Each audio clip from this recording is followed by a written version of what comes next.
എല്ലാവർക്കും സൗമ്യാസ് വ്ലോഗിലേക്ക് സ്വാഗതം. ഇന്ന് ഒരു ബിസ്ക്കറ്റിൻ്റെ റെസിപ്പി ആയിട്ടാണ് ഞാൻ വന്നിരിക്കുന്നത്. അപ്പോൾ ഇതിൽ മൈദയോ പഞ്ചസാരയോ മുട്ടയോ ഒന്നും ഉപയോഗിക്കാതെ തന്നെ നമുക്ക് ബിസ്ക്കറ്റ് എങ്ങനെയാണ് ഉണ്ടാക്കുകയെന്ന് നോക്കാം. അപ്പോൾ വളരെ എളുപ്പത്തിൽ ഉണ്ടാക്കാൻ പറ്റും. ഇത് ഓവനിൽ എങ്ങനെയാണ് ഉണ്ടാക്കുക എന്നാണ് ഞാൻ കാണിക്കുന്നത്.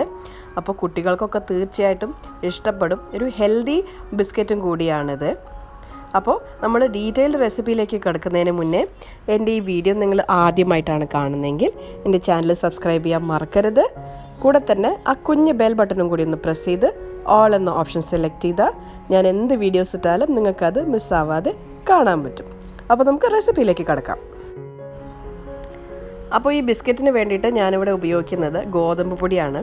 അപ്പോൾ 1.5 കപ്പ് ഗോതമ്പ് പൊടിയാണ് എടുത്തിട്ടുള്ളത്. ഇനി അതിലേക്ക് ഒരു നുള്ള് ഉപ്പ് ചേർക്കുകയാണ്.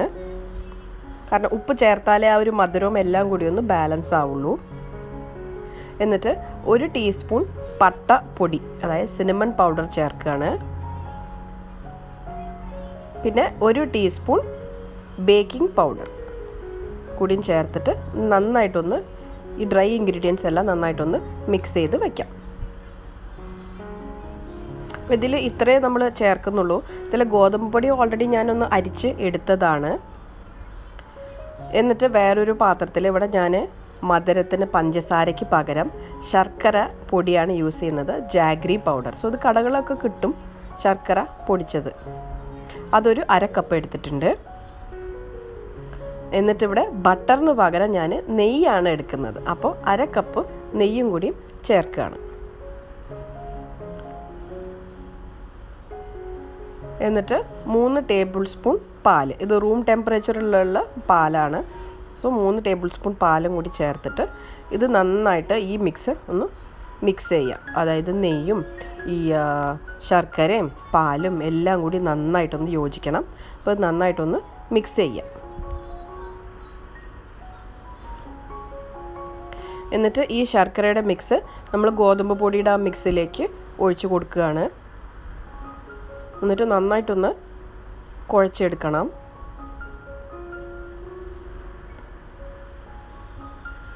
അപ്പോൾ ആദ്യം നന്നായിട്ടൊന്ന് മിക്സ് ചെയ്തിട്ട് ഒന്ന് സോഫ്റ്റായിട്ട് കുഴച്ചെടുക്കണം. അപ്പോൾ അത് മിക്സറോ അല്ലെങ്കിൽ കൈ കൊണ്ട് കുഴച്ചെടുത്താലും മതിയാവും. അപ്പോൾ സാധാരണ ബിസ്ക്കറ്റിനൊക്കെ കുഴച്ചെടുക്കുമ്പോൾ ഒരു പൊടിഞ്ഞ് പോകുന്ന ആ ഒരു പരുവാണ്, ഒരു ക്രംബിൾ പോലെ ആവുന്ന ഒരു പരുവാണ് വേണ്ടത്. അപ്പോൾ അത് കുഴയ്ക്കുമ്പോൾ നമുക്കത് കുഴയ്ക്കാൻ ഒന്നിച്ച് വരുന്നില്ലെങ്കിൽ ഒരു 1/2 ടേബിൾ സ്പൂൺ പാലും കൂടി ഒഴിച്ചിട്ട് ഇതുപോലെ നല്ല സോഫ്റ്റായിട്ട് കുഴച്ചെടുക്കണം. ചപ്പാത്തിക്ക് കുഴയ്ക്കുന്ന പോലെ കുഴയ്ക്കാൻ പാടില്ല. ആ ഒരു പൊടിഞ്ഞ് വരുന്ന ആ ഒരു പരുവം നമ്മൾ പരത്തുമ്പോൾ ഒന്ന് പൊടിഞ്ഞ് വരണം. ആ ഒരു പരുവത്തിന് കുഴച്ചെടുക്കണം. അപ്പോൾ നമ്മൾ നന്നായിട്ട് ഇതേ കുഴച്ച് എടുത്തിട്ടുണ്ട്. ഇനി ഒരു 10 to 15 മിനിറ്റ് ഇതൊന്ന് നമുക്കൊന്ന് മൂടി വയ്ക്കാം. എന്നിട്ട് നമ്മുടെ കൗണ്ടർ ടോപ്പിലോ അല്ലെങ്കിൽ ചപ്പാത്തി പലകയുടെ മേലെയോ കുറച്ച് ഗോതമ്പ് പൊടി തൂവിയിട്ട് നമ്മുടെ മാവ് ഒന്ന് പരത്തിയെടുക്കണം. എന്നിട്ട് ഏതെങ്കിലും ബിസ്ക്കറ്റ് കട്ടറോ അല്ലെങ്കിൽ ഒരു മൂടിയോ അല്ലെങ്കിൽ റൗണ്ടായിട്ടുള്ള മൂടിയോ അല്ലെങ്കിൽ നമ്മുടെ കയ്യിൽ എന്ത് കട്ടർ പോലെ എന്താണെന്ന് വെച്ചാൽ അതുകൊണ്ട് നമുക്ക് ഇതുപോലെ ഡിഫറെൻറ്റ് ഷേപ്പിൽ നമുക്ക് ഇഷ്ടമുള്ള ഷേപ്പിൽ കട്ട് ചെയ്ത് എടുക്കാം. അപ്പോൾ എൻ്റെ കയ്യിൽ കുക്കി കട്ടർ ബിസ്ക്കറ്റ് കട്ടർ ഉള്ള കാരണം ഞാനിതുപോലെ ഡിഫറെൻറ്റ് ഷേപ്പിൽ കട്ട് ചെയ്ത് എടുക്കുകയാണ്.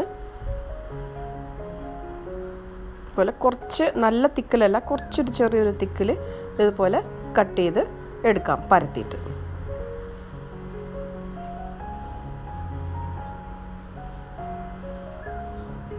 ഇതിപ്പോൾ ഒരു ഡിഫറെൻ്റ് ഒരു ടേസ്റ്റാണ്. കാരണം ഇതിൽ ശർക്കര ഗോതമ്പ് പൊടി നെയ്യൊക്കെ ചേർത്തിട്ടുള്ള കാരണം നല്ലൊരു ടേസ്റ്റാണ്, ഹെൽത്തിയും കൂടിയാണ്.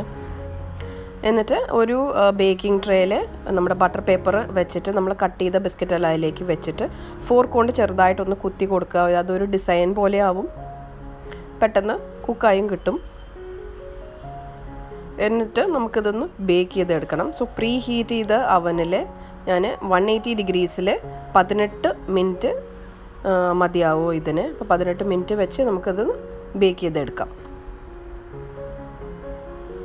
അപ്പോൾ ഇത് ബേക്ക് ആയിട്ടുണ്ട്. ഇപ്പോൾ ചൂടാറി നന്നായിട്ട്. അപ്പോൾ ഇത് കണ്ടാൽ തന്നെ അറിയാം. അപ്പോൾ നല്ല ക്രഞ്ചി ആയിട്ടുള്ള ഒരു ബിസ്ക്കറ്റാണ്. അത് കുട്ടികൾക്കൊക്കെ തീർച്ചയായിട്ടും ഇഷ്ടപ്പെടും. കാരണം ഇപ്പോൾ ലീവൊക്കെയാണ്, കുട്ടികൾ വീട്ടിലുള്ള സമയമാണ്. അപ്പോൾ അവർക്ക് ഇടയ്ക്കിടയ്ക്ക് എന്തെങ്കിലുമൊക്കെ കഴിച്ചുകൊണ്ടിരിക്കണമെന്നൊക്കെ തോന്നും. വിശപ്പ് കൂടുതലുള്ള സമയമാണ് ഇതൊക്കെ. അപ്പോൾ അവർക്ക് ഇതുപോലെ ഉണ്ടാക്കി കൊടുക്കാം. തീർച്ചയായിട്ടും അവർക്ക് ഇഷ്ടപ്പെടും. നല്ല ഹെൽത്തിയും കൂടിയാണ്. അപ്പോൾ നിങ്ങളെല്ലാവരും ഈ ബിസ്ക്കറ്റിൻ്റെ റെസിപ്പി ട്രൈ ചെയ്ത് നോക്കണം. എല്ലാവർക്കും ഇഷ്ടപ്പെടും. നിങ്ങൾക്ക് എന്ത് ഡൗട്ട്സ് ഉണ്ടെങ്കിലും അറിയിക്കാൻ മടിക്കരുത്, ചോദിക്കാൻ മടിക്കരുത്. അപ്പോൾ ഈ വീഡിയോ ഇഷ്ടപ്പെട്ടാൽ നിങ്ങൾ ലൈക്ക് ചെയ്യണം, ഷെയർ ചെയ്യണം, പിന്നെ കമൻറ്റ് ചെയ്യാനും മറക്കരുത്. അപ്പോൾ അടുത്ത വീഡിയോയിൽ നമുക്ക് വീണ്ടും കാണാം. Till then take care and bye bye.